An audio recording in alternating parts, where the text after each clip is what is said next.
I was just collecting my luggage at the airport when my phone buzzed with a message from my brother Michael. "Do not go home tonight. Stay somewhere else." My heart immediately started racing. I had been away on a sales trip for 4 days and was planning to surprise my wife Sarah and our kids by coming home a day early. I tried calling Michael 3 times, but he would not answer. I texted back, "Why? What is wrong?" His response made my blood run cold. "Just trust me and stay away. Come to my place instead." Something in my gut told me this was about my family, about my children. I grabbed my bags and practically ran to my car in long-term parking. Whatever was happening, I needed to know now. Before I continue with what I discovered that night and how it changed my family forever, drop a comment letting me know where you are watching from and hit that subscribe button if you have ever had that gut feeling that something was terribly wrong at home. 3 years into my position as regional sales director for a medical equipment company, I had finally found the perfect balance between career success and family life, or so I thought. My wife Sarah and I had been married for 10 years, building what everyone in our social circle considered an enviable life in our suburban Portland neighborhood. Our 2 children, Emma and Jason, attended a well-regarded elementary school where Sarah volunteered twice weekly. From the outside, we embodied the American dream. The 4-bedroom house with a backyard treehouse. I had built myself family vacations documented in carefully arranged photo albums and a social media presence that showcased our apparent domestic bliss. My relationship with my brother Michael had always been the steady foundation beneath everything else in my life. 4 years older than me, Michael had been my protector since elementary school. The one who taught me to stand up to bullies and later helped me navigate the complexities of dating and college applications. Even as adults with our separate lives, he, a software developer who worked remotely, me, constantly traveling for sales presentations, we maintained a closeness that transcended regular contact. In recent months, however, our communication had become somewhat sporadic. Between my increased travel schedule and Michael's new relationship with Allison, our weekly calls had dwindled to occasional text exchanges and monthly dinners when I was in town. Still, I never doubted that Michael remained the one person I could trust implicitly, the one who would always tell me the unvarnished truth regardless of how painful it might be. My marriage to Sarah had begun with the passionate certainty of 2 people convinced they were perfect for each other. We had met during my final year of college, when she was working as a barista at the coffee shop where I studied. Her artistic temperament balanced my practical nature, and her spontaneity added color to my methodical approach to life. After graduation, as my career in medical sales took off, Sarah put her art degree aside to focus on building our home and eventually raising our children. Looking back now, I can identify the subtle shifts that I had willfully ignored. Sarah's creative projects, once a constant presence in our home, had gradually disappeared. Her vibrant circle of artist friends visited less frequently, eventually stopping altogether. When I mentioned these changes, she dismissed my concerns with practiced reassurances about being fulfilled by motherhood and community volunteering. More recently, new patterns had emerged that I had rationalized away during my frequent absences. Sarah had become increasingly protective of her phone, the screen always angled away from my view. She had established new book club meetings that required overnight stays at friends' homes once or twice a month. Our intimacy had become perfunctory on the rare occasions it occurred at all. Each time these concerns surfaced in my mind, I suppressed them, focusing instead on the next sales target, the next client meeting, the next business trip. The children had also shown subtle signs of change. Emma, normally outgoing and academically enthusiastic, had become quieter, sometimes wearing the same clothes multiple days in a row, something the meticulous Sarah would never have previously allowed. Jason had developed a new nervous habit of biting his nails until they bled, and his kindergarten teacher had emailed about increasing withdrawal in class. I had addressed these observations with Sarah during our nightly phone calls, while I traveled, accepting her explanations about normal childhood phases and the temporary stress of my absence. My most recent business trip to Chicago had been scheduled for 5 days of client meetings and a medical technology conference. When the primary contract was signed 2 days earlier than anticipated and the conference keynote was canceled due to the speaker's illness, I had seized the opportunity to return home early, imagining the children's delight and perhaps a chance to reconnect with Sarah during an unexpected free weekend. I had not mentioned my early return to anyone planning to surprise them all. I had even stopped to purchase small gifts, a delicate bracelet for Emma, a new action figure from Jason's favorite cartoon, and a silver necklace I hoped might reignite some spark with Sarah. These carefully selected presents now sat forgotten in my carry-on as I sped toward Michael's downtown apartment, my knuckles white against the steering wheel. The traffic light sequence on Burnside Street seemed deliberately calibrated to intensify my anxiety, each red light an excruciating pause in my journey toward answers. I tried calling Michael twice more. During these forced stops, receiving only a text that read, "Almost home. Wait for me there. Spare key. Under blue planter." Whatever he needed to tell me, he clearly would not do it over the phone. When I finally parked haphazardly outside Michael's modern apartment building, the evening had fully descended streetlights, casting harsh shadows across unfamiliar cars. I found the key exactly where he had described and let myself into his meticulously organized living space, the ticking of the vintage wall clock, the only sound breaking the silence. I paced the length of his open-concept living area, checking my phone every 30 seconds, my mind creating increasingly catastrophic scenarios. Had there been an accident? Was someone ill? Had our house been broken into? Each possibility seemed simultaneously unbearable and inadequate to explain Michael's cryptic warning. When I heard his key in the lock 20 minutes later, I practically lunged toward the door, desperate for information that would end this torturous uncertainty. Michael's face told me everything and nothing simultaneously. His normally relaxed expression was set in grim lines, his eyes avoiding direct contact as he carefully locked the door behind him. He looked like a man preparing to detonate an explosive he could not disarm. "What is happening? Are the kids okay?" I demanded immediately, my voice sounding strange, even to my own ears. He placed his laptop bag deliberately on the kitchen counter before answering. "The kids are physically safe, Damon, but there is a situation you need to know about." His measured tone, clearly intended to be calming, only heightened my anxiety. "Just tell me, Michael. Whatever it is, I need to know now." He gestured toward the couch. "You should sit down for this." I remained standing, my body too charged with adrenaline to consider sitting. "Tell me. Now." Michael sighed, then moved to his laptop, opening it and navigating to a folder with methodical precision that seemed almost cruel given my state of mind. 3 days ago, I was troubleshooting that security system I installed at your house last month. You remember I told you I could access it remotely to fix any glitches? I nodded impatiently. Michael had installed an advanced home security system during my previous business trip, insisting it would give me peace of mind while traveling. The system included exterior cameras, motion sensors, and limited interior monitoring of common areas, like the living room and kitchen. He had set everything up with multiple backup alerts and remote access capabilities, explaining the technical specifications with his characteristic thoroughness.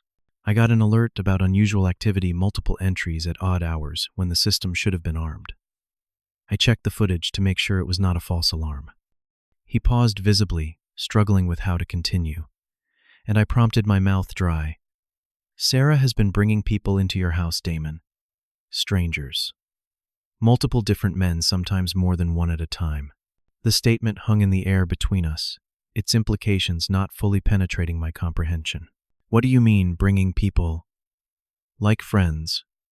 Repairmen."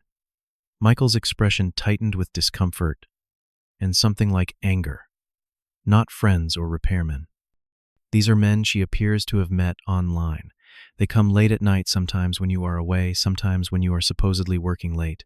And Damon, what happens after they arrive is explicit." The floor seemed to shift beneath my feet as understanding began to dawn. "Are you saying Sarah is having affairs in our house?" "It is worse than affairs," he said quietly, turning the laptop screen toward me. "The children are in the house when this happens. And based on what I have seen in this footage, they are not being properly supervised while these activities are taking place. There are clear signs of neglect, possibly substance abuse. I have documented everything. I stared at the screen, which showed a paused video of my own living room. The timestamp indicated it was from 2 nights ago, just after 9 in the evening. "Show me," I said, my voice barely audible. "Are you sure you want to see this?" "I can summarize." "Show me," I repeated more firmly this time. With visible reluctance, Michael pressed play. The footage was clear, despite the night vision mode of the camera. Sarah entered the frame dressed in clothing I had never seen before, laughing with a man whose face was partially obscured. A bottle of what appeared to be vodka dangled from her hand. They were already intimate as they collapsed onto our family sofa, the same one where I read bedtime stories to Emma and Jason. As the scene unfolded with horrifying clarity, my attention was drawn to movement at the edge of the frame, a small figure in pajamas hesitating at the entrance to the hallway. Emma clearly awake and witnessing something no 8-year-old should see. Sarah, noticing her presence, shouted something inaudible due to the camera's limited audio capabilities. Emma retreated quickly, her body language conveying fear and confusion. The scene continued with Sarah and the stranger becoming more explicit, completely unconcerned about my daughter's presence just down the hall. Then came the detail that broke something fundamental inside me. Sarah reaching for what was unmistakably a small bag of white powder on the coffee table, the same surface where our children did their homework. "Turn it off," I managed to say, turning away from the screen. "How long has this been happening?"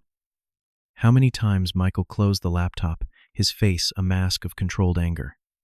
Based on the footage, I have reviewed at least 8 different instances over the past 3 weeks. Different men each time.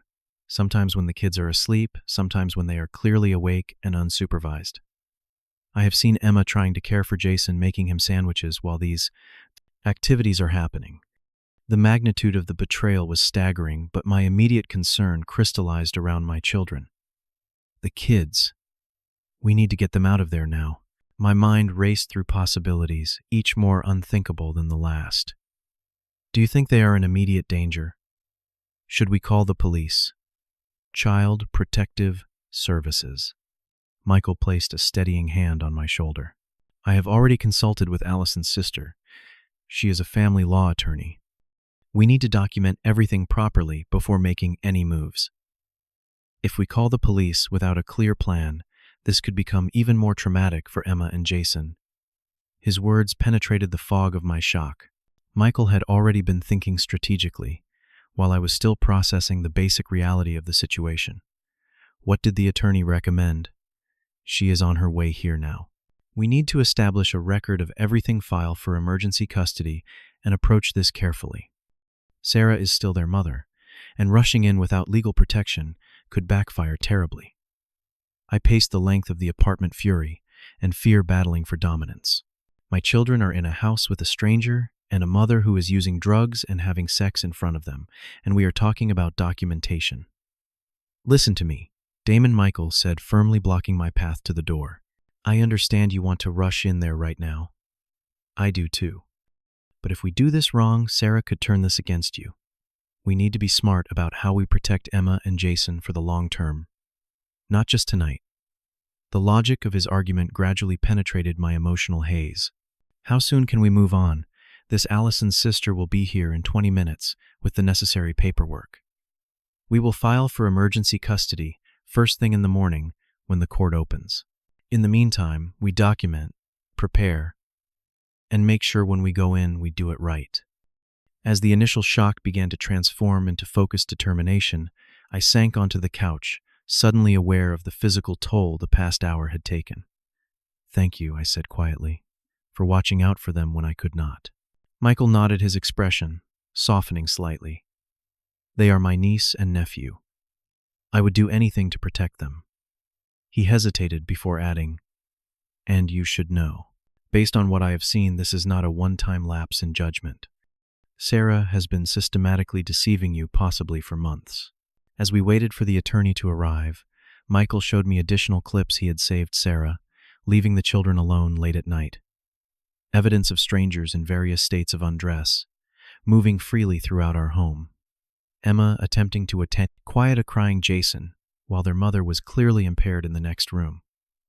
Each new revelation was another blow to the foundation of what I had believed was my life.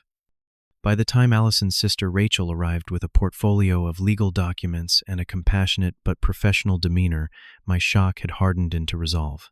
Whatever happened next, my priority was crystal clear: protecting my children from a situation I had failed to recognize until my brother's intervention forced me to see the truth. The next 12 hours unfolded with the surreal quality of a nightmare from which I could not awaken. Rachel, efficiently professional despite the late hour, guided me through signing emergency custody petitions and documenting my statement. We compiled a timeline using Michael's video evidence, my travel records, and text message exchanges with Sarah that, in retrospect, contained obvious lies about the children's care during my absence. "The court opens at 8:30, Rachel explained, as we finalized the paperwork around 2 in the morning. "I will file these documents immediately and request an emergency hearing.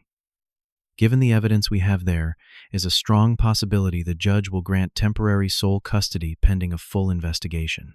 And until then," I asked, exhaustion competing with anxiety as the adrenaline of the initial shock began to fade. "Until then, you have two options," she said candidly. "You can return home now, confront the situation directly, and potentially create a volatile scenario that might endanger the children. Or you can wait until we have the court order in hand, which gives you legal protection and official backing." Every instinct screamed to rush to my children immediately, but the rational part of my brain, the part that had made me successful in complex sales negotiations, recognized the wisdom in Rachel's implied recommendation. "How long will it take to get the order? If the judge reviews it first thing, we could have it by mid-morning. I will push for urgency, given the nature of the evidence." The decision to wait those additional hours was perhaps the most difficult choice I had ever made. Michael offered his guest room, but sleep was impossible. Instead, I reviewed the video footage repeatedly, cataloging each instance of neglect and endangerment, my determination strengthening with each viewing. I also prepared myself mentally for the confrontation to come, knowing that Sarah would likely react with defensive anger, manipulation, or both. By 7:30 the next morning, Rachel had departed for the courthouse with our carefully prepared documentation, leaving Michael and me to wait in tense silence. I called my company's HR department to request emergency family leave, providing minimal details but enough to secure immediate approval.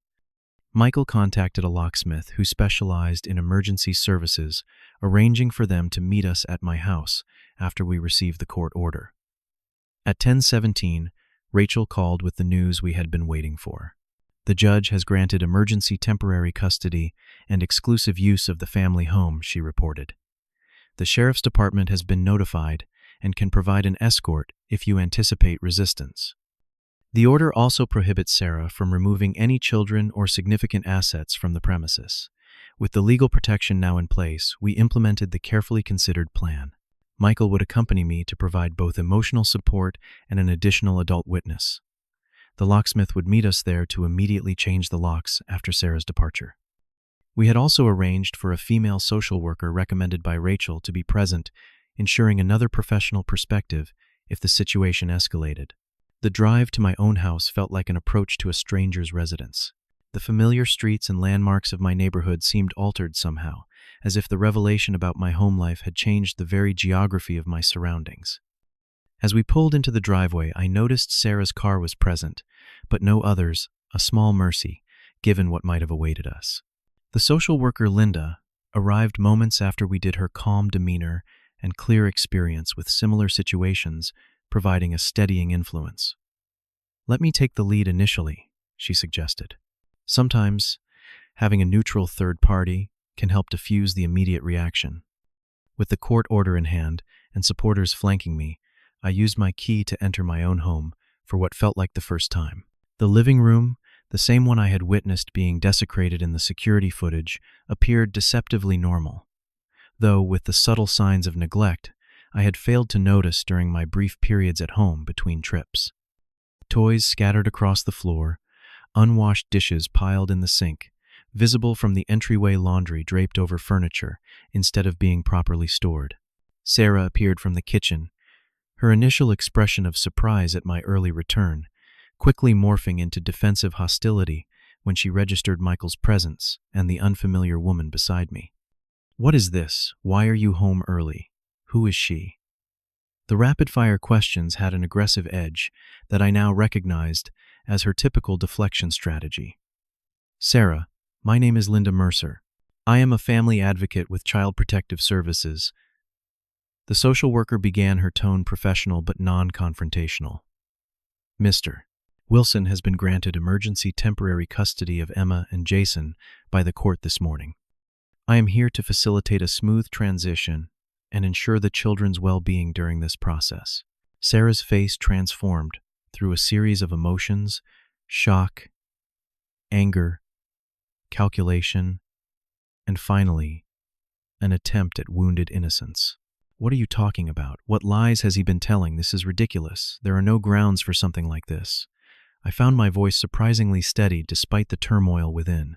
We have video evidence, Sarah, of the men you have been bringing into our home, of the drugs, of the children being neglected while you— I could not bring myself to describe what I had seen in front of Linda.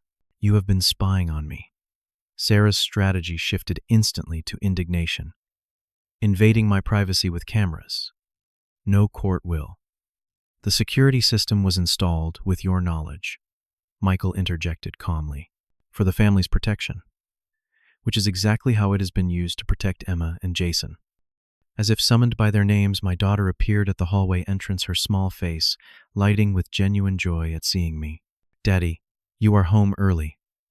She ran toward me, and I knelt to embrace her, fighting to maintain composure as I felt her thin arms wrap around my neck. Where is Jason? I asked her quietly. Still sleeping. He was up a lot last night because of the loud music. Her innocent report confirmed yet another detail from the security footage: Sarah's complete disregard for the children's basic needs, like adequate sleep. The arrival of the locksmith minutes later and the concrete reality of the court order in Linda's hands gradually penetrated Sarah's denial. Her attempts to portray herself as the victim transformed into bitter accusations about my absences, my emotional distance, my failure to appreciate her sacrifices. When these gained no traction, she shifted to threats about custody battles, about ruining my reputation, about turning the children against me. Throughout it all, Linda maintained a calm presence, focused primarily on the children's well-being, helping Emma gather essential comfort items while I went to wake Jason. My son's confusion at the unfolding situation broke my heart all over again. His small face searching mine for reassurance, I struggled to provide with authenticity. The most difficult moment came when Linda explained to Sarah that she needed to leave the premises immediately as required by the court order. You can take personal items and clothing, but no property of significant value, and certainly not the children, she clarified as Sarah began throwing items into a suitcase. You cannot just throw me out of my own house, Sarah protested, though her frantic packing belied her words. Where am I supposed to go? For a moment, I almost felt pity, remembering the vibrant, caring woman I had once believed her to be. That sentiment vanished when I noticed Emma instinctively positioning herself between Sarah and Jason, a protective stance no 8-year-old should need to assume toward a parent. You have friends you can stay with, I said simply. The same ones whose houses you claimed to be at when you were actually here with strangers while our children were neglected. The barb hit its mark. Sarah's expression hardened as she finished packing and headed for the door. This is not over, she said quietly, the threat unmistakable, despite her controlled tone, not by a long shot. As the locksmith began changing the locks immediately after her departure, I gathered Emma and Jason in the living room, struggling to find age-appropriate words to explain the sudden changes in their lives. How do you tell children that the foundation of their world has cracked beyond repair? That one of the two people they should trust most had betrayed that trust in ways they could not yet understand? We are going to be staying together, just the three of us, for a while. I began, carefully aware of Linda's supportive presence nearby. Mom needs some time to get better. Is she sick? Jason asked, his innocent question piercing in its unintended accuracy. In a way, I answered honestly. Sometimes grown-ups make choices that are not healthy, and they need time away to learn how to make better choices. Emma, with the perceptiveness that had always characterized her, asked the question I had been dreading. Is it because of the strangers, the ones mom brings when you are not here?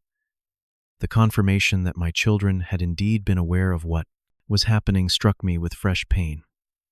Yes, partly because of that, and because grown-ups should never put children in uncomfortable or unsafe situations, like when she gets mad if we come out of our room when she has friends over. Jason added, his small face serious. Or when she sleeps all day and we have to make our own breakfast. Each revelation was another indictment, another failure I had not recognized in my distracted complacency. Yes, exactly like that. But things are going to be different now, I promise. As Linda helped me establish an immediate routine to provide the children with a sense of security, Michael coordinated with Rachel by phone, ensuring all legal requirements were being properly fulfilled.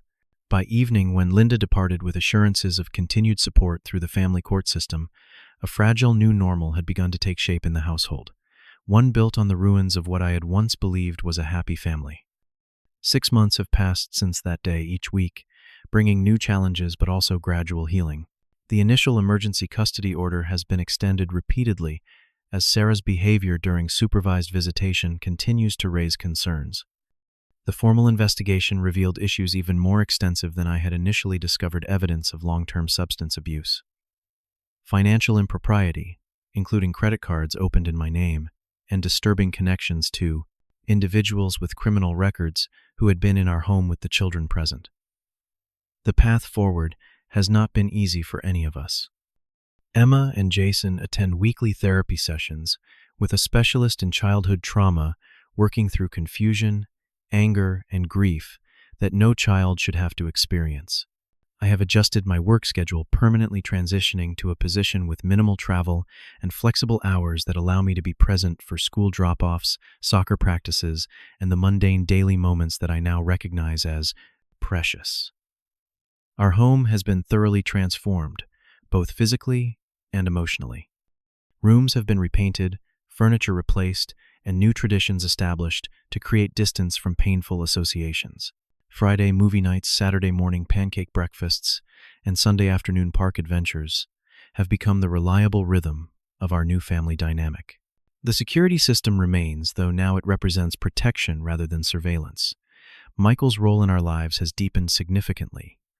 He visits several times weekly, providing both practical support and the ongoing male influence that Emma and Jason need more than ever.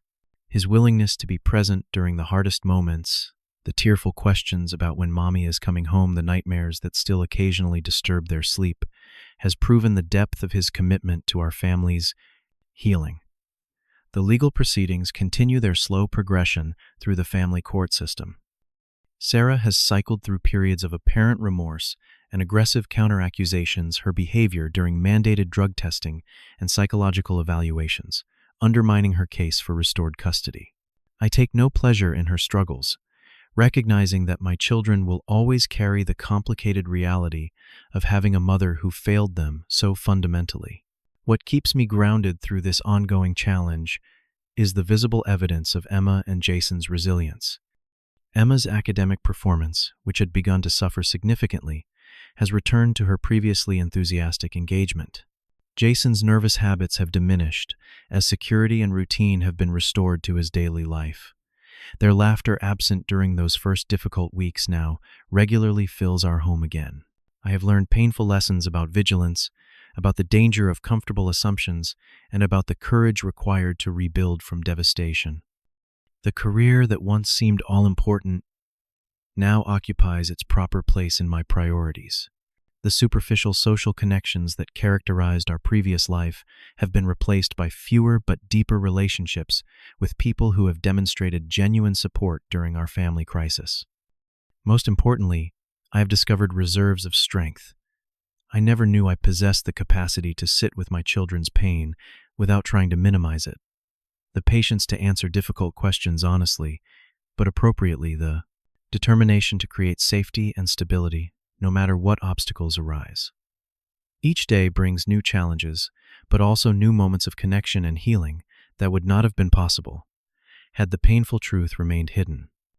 I remain forever grateful to my brother, whose vigilance and courage in showing me what I did not want to see ultimately saved my children from continuing harm. His text message that night, "Do not go home tonight," initially seemed like the beginning of the worst chapter of my life. With time and perspective, I now recognize it as the first step toward authentic family healing. Have you ever had someone in your life brave enough to tell you a painful truth you needed to hear? Or have you been the person who had to deliver difficult news to protect someone you care about? Share your experiences in the comments below. Your story might help someone facing a similar crossroads right now. If this account of protecting children from a dangerous situation resonated with you, please hit the like button and subscribe to hear more stories about family challenges and resilience. And if you know someone struggling with difficult family decisions, share this video as a reminder that sometimes the hardest choices lead to the most necessary healing. Thank you for listening, and remember that true family protection sometimes requires painful honesty followed by unwavering support.